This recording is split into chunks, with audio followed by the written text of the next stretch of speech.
group. What a group.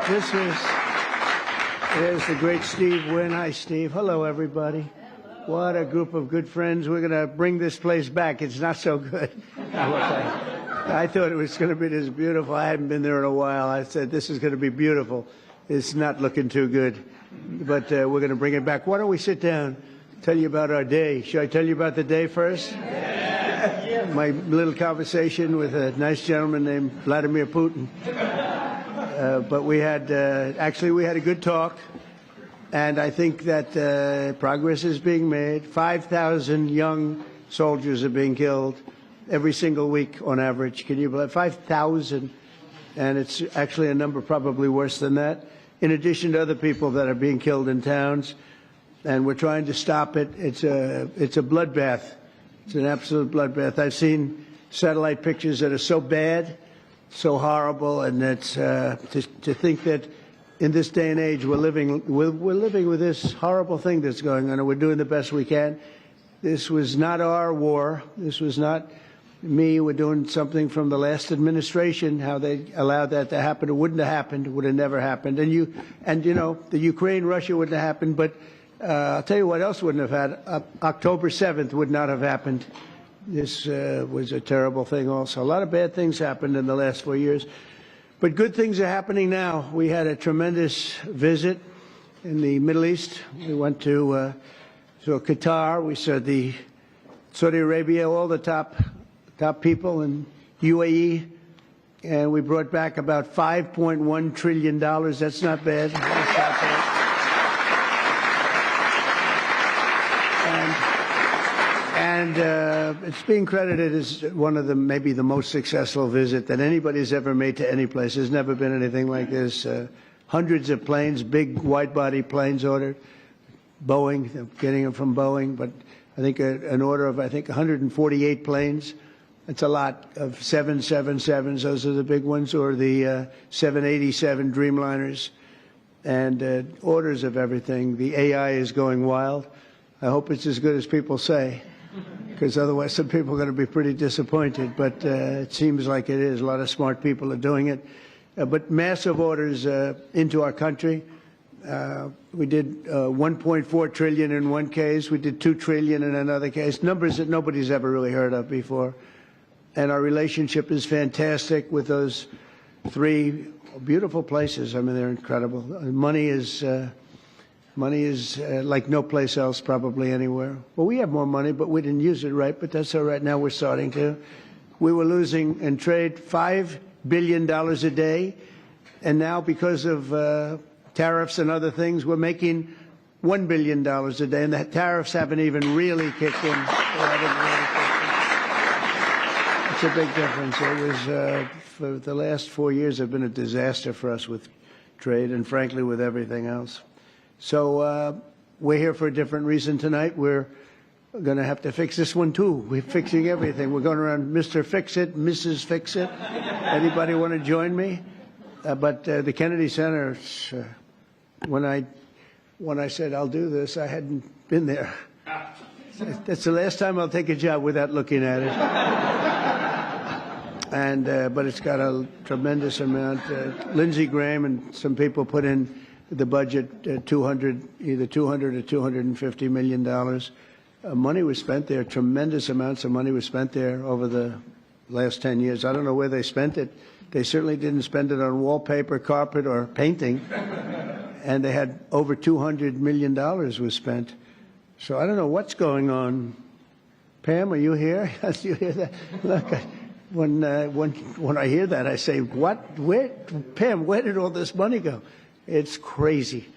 It's crazy what's happened with our country in that regard. You know, it's to build things. Go back to the Wollman rink. They went for years, 12 years without getting a rink, and I got it built in 3 months for a fraction, like a tiny fraction. They had spent over $20 million. They never got it opened. I said, I want my kids to go ice skating before they're too old. They don't want to go ice skating anymore. I used to watch it from my window. I used to watch people, nobody working, and spending money like crazy.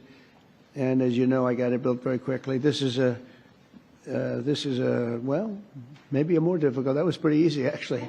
That was pretty. We had cement mixers from the rink all the way back into Harlem. We poured one contiguous pour over a period of a day and a half. They would pour a little section, then another little section. And when they put water, it all leaked, surprisingly, you know. So it was fun, but I love construction. That's, I guess, why I like this a little, because we're going to have to redo it. So I'm honored to welcome exceptionally talented and committed group of patriots. You're amazing people. This is an amazing board, I'll tell you. And I got so many calls from people, could I get on the board? You have a lot of people that are not so much in love with me right now because I couldn't get them on the board. But because the board is taken. But we're going to turn it around, and the Kennedy Center Board of Trustees, you're here, and in many cases you have your spouses. And I want to thank Rick Grinnell. Where's Rick? Where is Rick? Hello, Rick. He did a great job. He used to walk into the Justice Department with stuff under, showing all the horrible things that had gone on in our country. He had a lot of courage. And he's going to be with me for a long time, different things. He seems to be a troubleshooter. I say, how about Kennedy Center? Let's fix that one up. And tremendous strides have been made. Well, you'll be hearing about that in a second. But I want to thank the entire board for the incredible work and all the fundraising efforts. We're going to raise some funds, but we're getting a lot of funds also from Congress because they want to see this thing good. You know, we have the 250th year anniversary coming up, and this building is going to be a primary focus in D.C., and it's got the potential for greatness. If it didn't, I wouldn't have done it. But it has a great plan. It's got great sound. It's got a lot of things that, you know, if you don't have good sound, you can forget it. You're never going to. They've been trying to do things over at Lincoln Center. All my life, I've been watching. They rip it down, build it up, rip it down. You know, some of the greatest sound of buildings built in the 1850s out of pure marble. And you get up and you can just talk lightly and they hear you back 100 rows. But and if you don't have sound, I think there's a certain amount of luck. You hire sound engineers, they get a lot of money, and then you open the building and you can't hear anything. So we're going to do some good things, but the basics are there. The location is phenomenal. The importance of the building is phenomenal. And we'll have some very interesting plans. I always thought they should have built a beautiful performing center, open air, facing out over the Potomac. They didn't do that. They built these crazy rooms underneath. They built 3 tiny little stages, very expensive. Someday maybe somebody will occupy one. They're underground.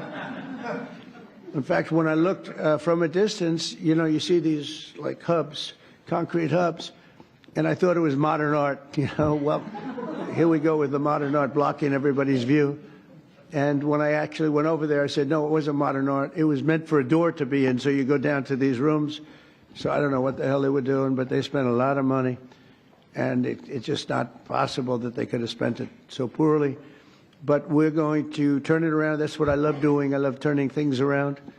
Turnaround artist. I'm doing that with the country. Believe me, we're doing it. We're doing a job. We are hot. We are hot.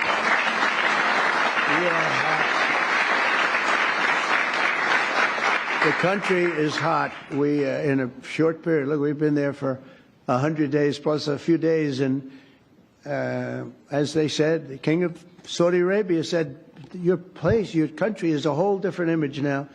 We were a laughing stock, an absolute laughing stock, but we're not a laughing stock any longer. And, you know, I was talking to, as I said, President Putin for 2.5 hours. That was being very seriously listened to. We don't like what's happening. We don't like that we should have ever been involved. Would have never happened. But we're respected again as a country. You know, one thing that I tell you that I think is amazing. If you remember about 8 months ago, the big story was that nobody wants to join our military. We couldn't have any, people weren't joining. And they weren't proud of our country. They weren't joining police forces all over the country, Houston, Dallas, all over the country, New York. And now we have a record-setting enlistment in the military. Think of that, record-setting. The most in 38 years, but it's probably more than that. They started taking the numbers, Susie, 38 years ago, right? But the most in 30 years, probably the most ever, I don't know. But we have record-setting young people that want to join the military, and that's incredible. To have that is just absolutely incredible.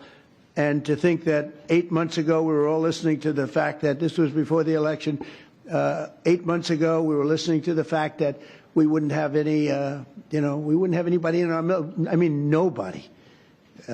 Army, Navy, Air Force, Marines, Space Force. I'm so proud of Space Force because we got that going. We started Space Force, and they wanted to terminate it, and the military backed up. And they said, you're not going to do that. We were third in space, and now we're number one in space by a lot. They've done a great job. They had some great commanders in Space Force. But, ultimately it's going to be truly one of the most important things we've ever done because it's all heading to space. And I'm not talking about just experimental things that we do because a lot of people don't understand that. We can understand that. But we're, in terms of defense and offense of our country, it's going to be very, very important. We're number one in space by a long shot. The Kennedy Center mission is to be the crown jewel of the arts and culture in our nation's capital, and under our new leadership, we're going to take this revered institution to heights that it's never seen before. I think we can take this to really because we have the right place. We have all the politicians, and then we have the people that want to get to know the politicians for lots of bad reasons. And, we have everybody here. They have to be here for something, sometime. I've got total confidence in the great team that Rick and the group have put together. Sergio's done fantastically. We're especially pleased to be joined tonight by Secretary of State Marco Rubio, great guy. Great guy. Where is Marco? He's great. I'm telling you, he was born for this. He loves it. You see him, he's in one country, another country. I think he loves it. But he's so respected everywhere he goes, and I know how tough he is because I used to have to be up there with him. He was not nice. He was a tough one. He was as good as you get. I didn't know that we would end up being this close. We like each other. I think I can speak for him. I can speak for myself, but I like him, and he's done a fantastic job, and he's really, really working. And we're getting relationships that we lost that were very important for us in many ways. And so I want to thank Marco, and Marco's on the board, Attorney General Pam Bondi, who I've known so long, and she's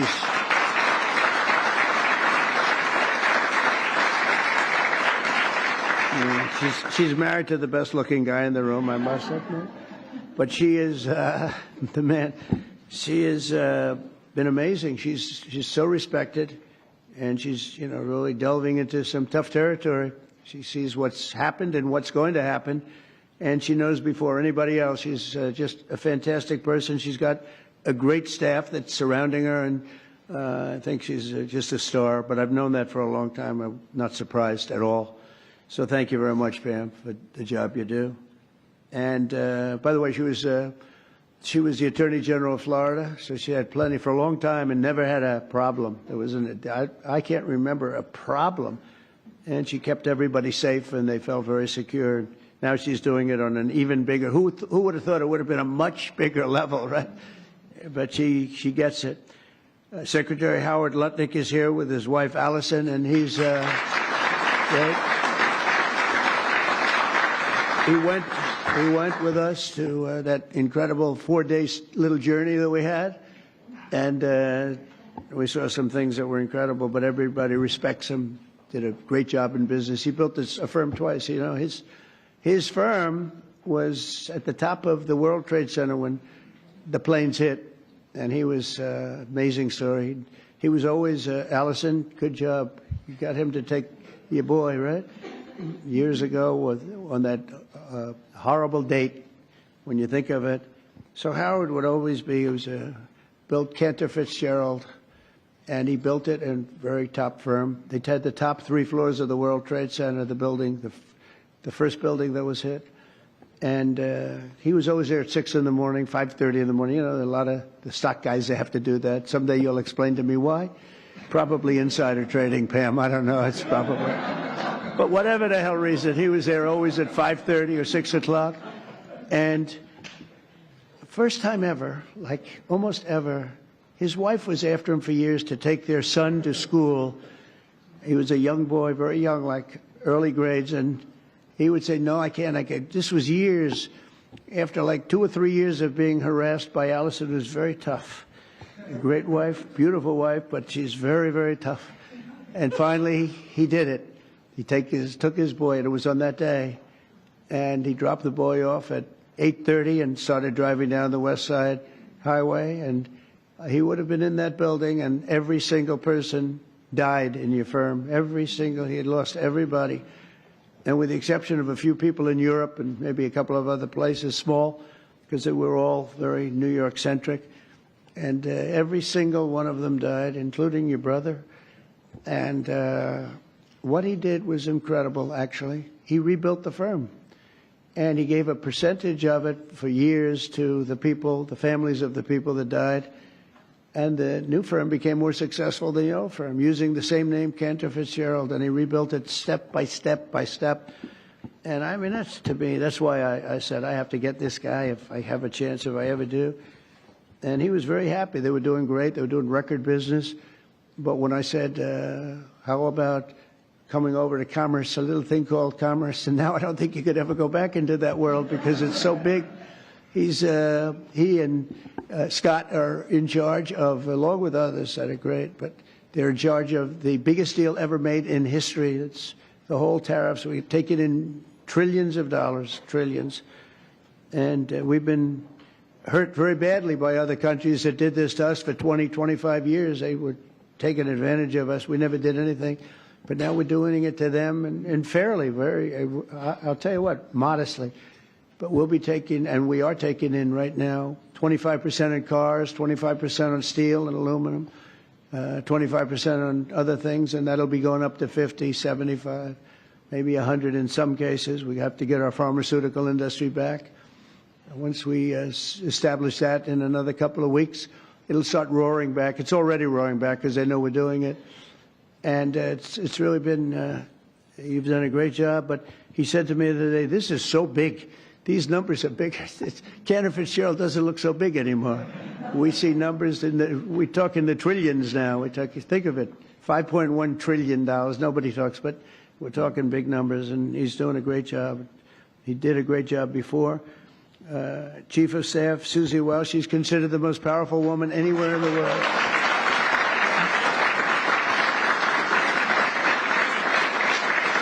She is. She's the most powerful woman in the world. A lot of people are saying that, but she had a couple of articles, and I said, you know, it's actually true. She can wipe out a country with just a mere phone call. Think of it. That's the end of the country.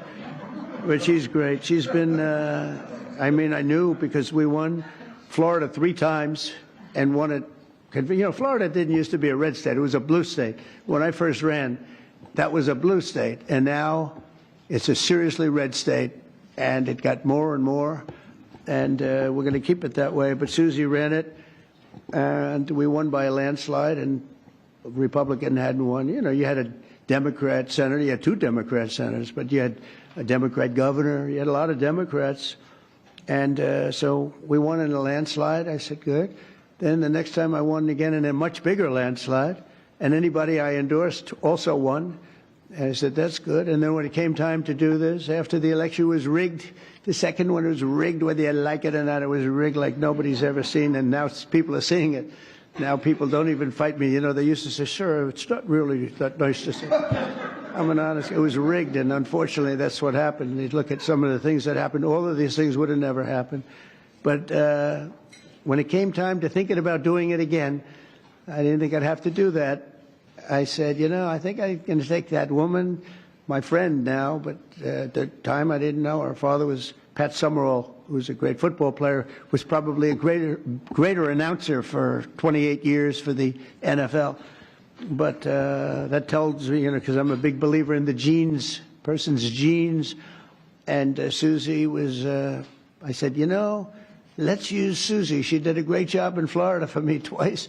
We beat every Democrat by numbers that they never saw before. I said, let's use, and she took over, and she did great. Chris was fantastic, but she had a group of people that she brought with her, and there was no looking back. We started off leading by a lot, and it only got bigger and bigger and bigger. We had a couple of challenges that didn't work out too well, worked out well for us, but Susie was fantastic, and now she's the chief of staff of the president, and she really makes it work. And she's the first woman, this is shocking to me, because, you know, I thought we were beyond that. First woman chief of staff in the history of the country, right? So.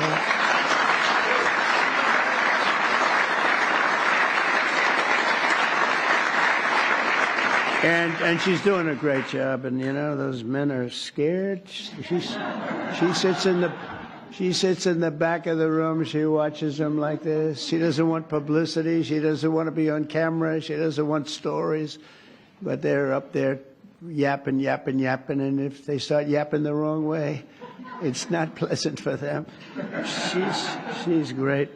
And we have a friend of mine, a man that I endorsed, and he proudly went through the roof, Jeff Landry, governor of Louisiana.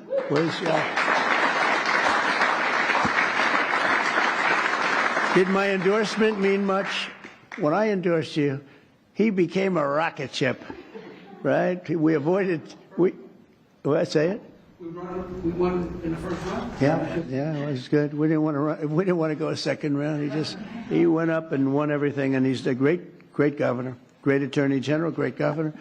So it's great to have you. And we have so many people here that we're not going to do that, but we may play around in a little while because we're going to have some fun tonight, and we'll talk about this, but we'll talk about other things. But we might talk about some of the questions you may have. We're looking to get the one great, big, beautiful bill. It will be the greatest tax cuts in history.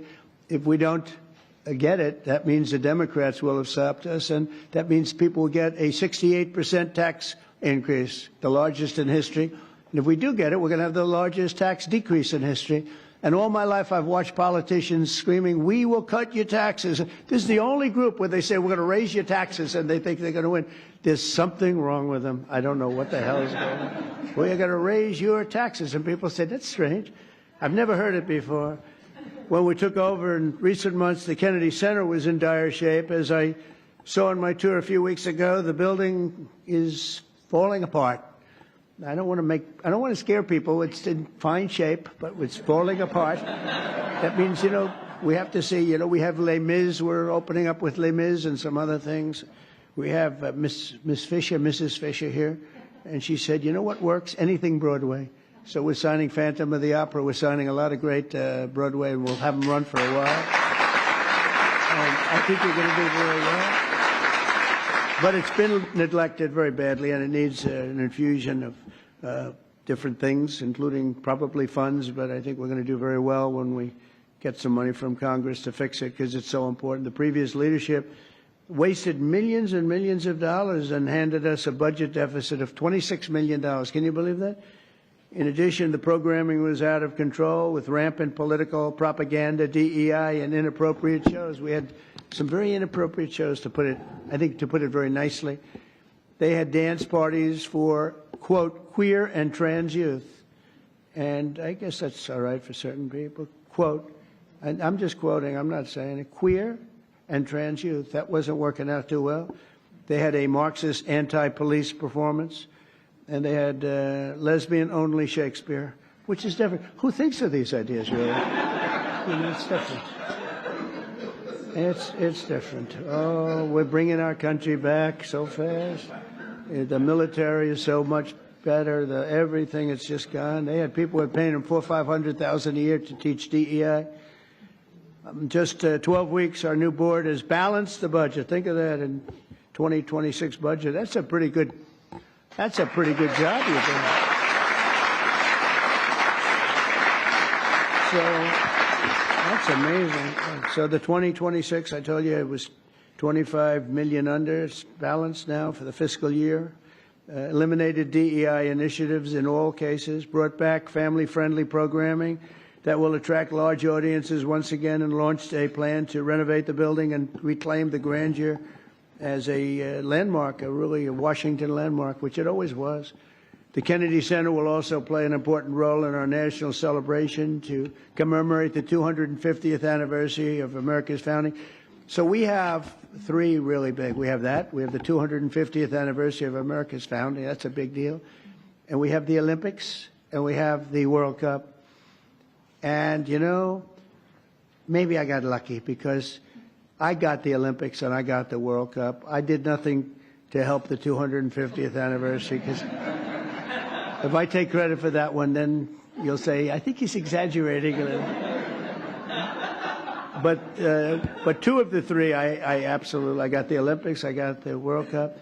And I said to myself when I got them, it was my first term I got them, President Obama would not take the calls from the Olympic Committee, refused to take the calls. And I think because he traveled to Oslo or wherever he went, and very far away, in order to get the Olympics, previous Olympics. And I said, well, that's great. That means we got it, because what president would travel to come in fourth place, which is what we came in, fourth place. And so he was so angry he wouldn't take the call. So I got a call from, at the time, the mayor of Los Angeles. Los Angeles is not looking too good with what the water. We just sent so much water down their way, they didn't want to take it because it was bad for the environment. I said, no, water's good for the environment. If they would have had it when I told them to get it, they wouldn't have had the fires, or it would have been very small. But we took so much, and we were looking at the Olympics, we were looking at other things, and Obama went there, and all that travel, all that everything. And think, who would go there unless you know the answer? You have to know the answer. You can't be embarrassed as president. No president's ever done that. And I give him credit, he went, but he should have known the answer. That's called deal making. And he didn't, and they put him at fourth, and he was so angry that it hurt his whole thing. He didn't want to talk to anybody. So I got a call from the mayor, and he said, sir, you're the president-elect. I was president-elect at the time. The president will not speak to the Olympic Committee, and I understand that, but a little bit his fault, I guess. He was very embarrassed by that. And I said, I'll speak to him. And I spoke to this gentleman who was obviously Scandinavian, seriously Scandinavian, and very nice. I couldn't get him off the phone because he was so starved for love. He just kept, I must have had him for 2 hours. I couldn't. I said, sir, I have to go. I'm president-elect.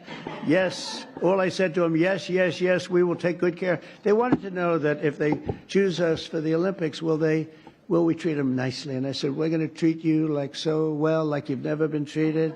And then he wanted to talk about anything because nobody would talk to him. Now he talks to me. And we got the Olympics, and then we got through Johnny, who's the boss. He's a friend of mine. We got the World Cup. I got them both. And I said, man, I won't be president.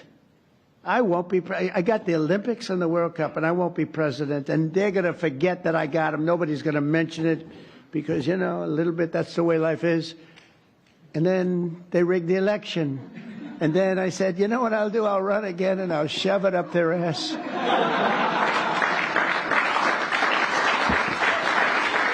And that's what I did. And all of a sudden, I then realized, I said, you know what? I got the Olympics, I got the World Cup, and I got the 250th. Look at the way this works out. So if they would have left us alone and wouldn't have cheated on the election and wouldn't have rigged it, I would have been retired right now. I would have been happily doing something else. And instead, they have me for 4 more years. Can you believe it? Yeah. So it has been.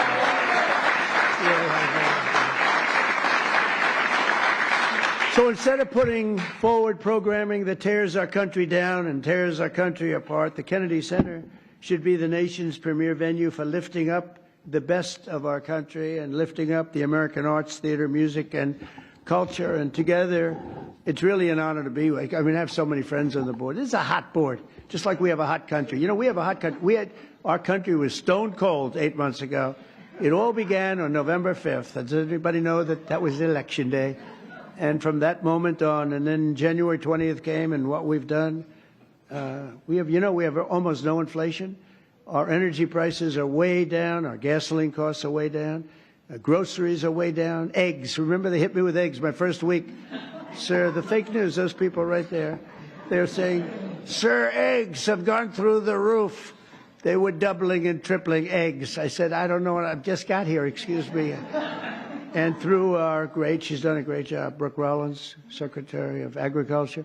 Anyway, the prices came down. They didn't want us to, we had the egg roll here a couple of weeks ago for Easter. They didn't want us to order eggs. They wanted the eggs to be made out of plastic. They wanted plastic. I said, I'm not going to do that. But by the time it came around, the egg prices are way down. The groceries are way down. Everything's way down. We are just doing great. I mean, think of it.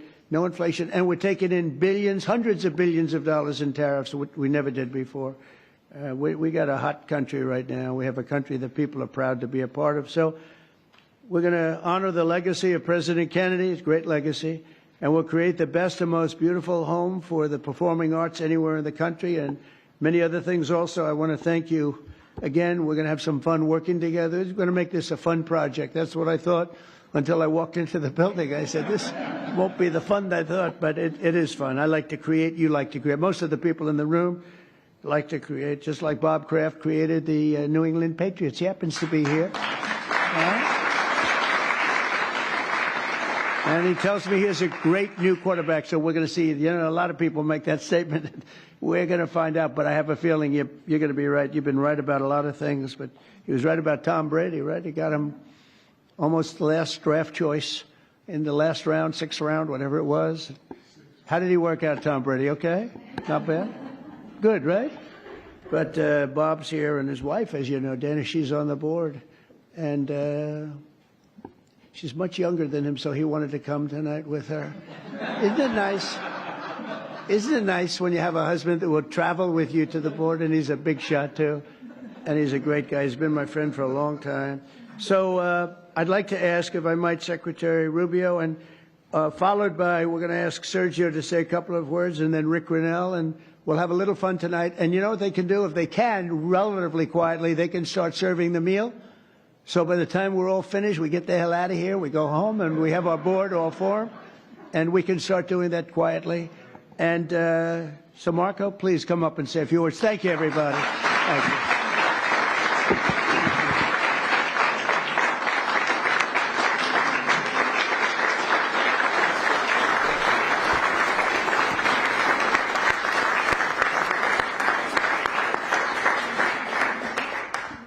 Well, thank you all for being here tonight. It's an unusual day. You know, it's not often you wake up in the morning and your first meeting is with the Pope and your last meeting is a dinner with the President of the United States. That's a heck of a day.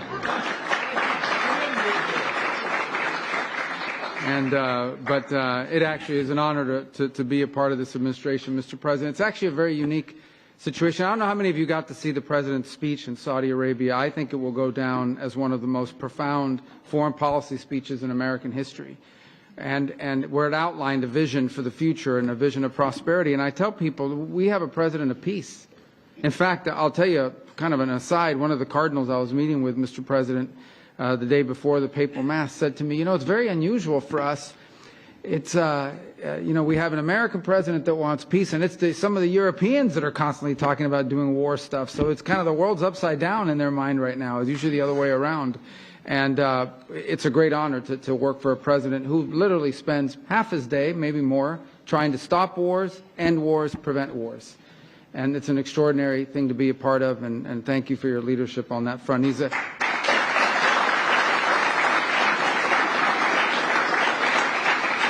a key part of the speech he gave, and I just summarized it this way. Our president is a builder, not a bomber. He wants to make things. He wants to build things. He wants people to have prosperity and to be happy. And frankly, he knows we have to have national defense because, of course, that's the world we live in. But I think one of the things that troubles him deeply is how much money has to be spent on some of his military and war, because it's just the way the nature of the world is. He'd much rather be spending growing the economy and doing the deals that we've seen, and he's trying to convince other countries of that as well. It's an honor to be a part of this tonight for a few moments because you have an opportunity here. You know, the Kennedy Center is a showcase of American excellence in arts and culture, and that's what it needs to be again. And the work that Rick and his team are doing, both to bring the building and the actual function of the organization to reflect that, but the programming is the other thing we're really excited to see, the programming, the shows that are coming, that will be a highlight of American excellence and of American culture and American entertainment. And just so you know the influence that American culture has around the world in a positive way, a few months ago, the President hosted the Prime Minister of Italy down in Florida, and her English is excellent, very good English. And I asked her, why is your English so good? How it was really good. You know what she said? You know where she learned English? Michael Jackson. Not from him, not like personally, he wasn't doing the lessons, from his music. But what it tells you is the impact that American culture has on the world in such a positive way, and it can have such an influence. And the Kennedy Center is a showcase for it. So we're excited to see what you're leading here, and all of you contributing towards that And we're excited to see also the restoration of that building. That really should be a showcase and something that we're proud of. That when people come to Washington, when people come to America, they want to see the shows that reflect the greatness of our culture and society, and in a building run by an organization that is reflective of excellence as well. So it's an honor to be here tonight. I want to thank all of you for contributing to this, because it's important that this board and everyone that's involved in it, and Rick and his team, are doing a great job of making sure that your dollars and everything you've made possible will be well spent, so we'll have a treasure in our hands for future generations. I think, Sergio, you want to come up here now and tell us about Sergio Gore for personnel.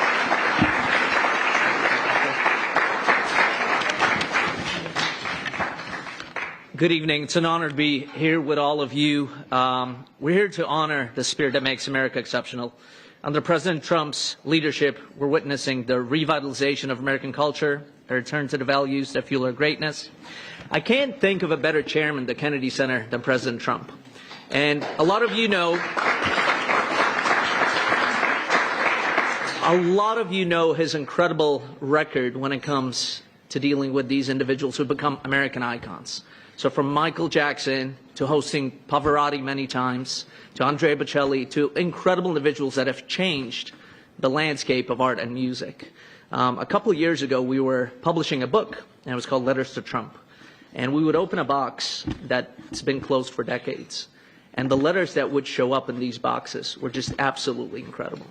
And there was a letter from 1986, and it was written to, "Dear Donald, I have a new show opening up.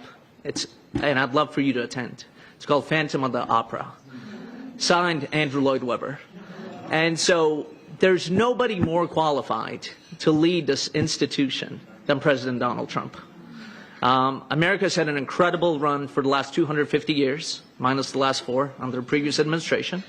And so we hope under his leadership, under his vision, under this entire team, the next 250 will be just as great.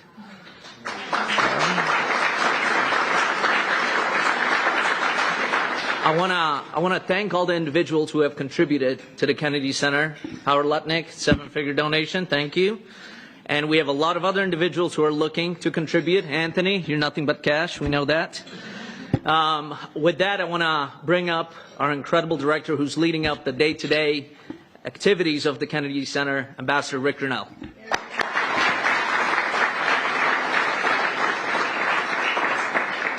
I'll be very quick. First of all, how great is it to have a president who actually cares about the Art Center? That's what I love best, is that he actually cares. He came, he saw the problem, and he immediately said, "I'm going to call Congress and we're going to try to fix it." This is traditionally a Democrat territory, except President Trump says, "I want to do this." I have to tell you, President Trump is actually saving the Kennedy Center, because there is discussion right now of whether or not to take it down. The deferred maintenance of the Kennedy Center is criminal. It has been terrible. Mr. President, we said today in our board meeting, our great new CFO went through the 24 and 25 budgets of the Kennedy Center and found $26 million in phantom revenue, fake revenue. It's criminal. We're going to refer this to the U.S. Attorney's Office here. We're lucky enough to have the Attorney General on the board of the Kennedy Center who heard all the details today. She heard the details. And this is unacceptable in America, to have a fake revenue of $26 million fraud on previous donors. It's unacceptable. But I'm here to tell you that what we have is total transparency now. We want people to go through the budget. We want them to question it. We announced our program today, which is literally shocking the media, because they're saying, okay, this is pretty good. We're not getting criticized for the programming, because guess what, Mr. President? When you pick programs that are popular with the public, they respond. People buy tickets. It is popular when you do programming for the masses. As I said today, I am somebody who loves niche programming in the arts. I am somebody who embraces it. It's not for everybody, but I like to be challenged by the arts. I like it when somebody can teach me and make me a little bit uncomfortable in a show. But one thing that we're not going to do at the Kennedy Center is inappropriate content for children. We're going to protect children, and we're going to make sure that we are absolutely not losing money on our program. We can't do arts education if we don't have enough money and we have fake revenue coming in. So I promise you, and this board today responded incredibly well. I can't thank you all enough. Jennifer, thank you for being the chair. Thank you for every single board member.